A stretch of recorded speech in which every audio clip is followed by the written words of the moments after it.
கண்ணே உன் காலடி மண்ணை திருநீரு போலே நான் அள்ளி பூசிடுவேனே என் நெஞ்சின் மீதே.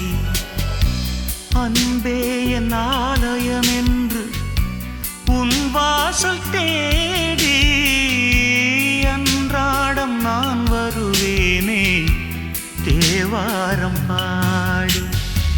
ஆறு கால பூஜை செய்யும் ஏழை கொண்ட ஆசை என் வேதம் உந்தன் காதில் கேட்குமோ? காதலி காதலி என்னை காதலி என்னை காதலி.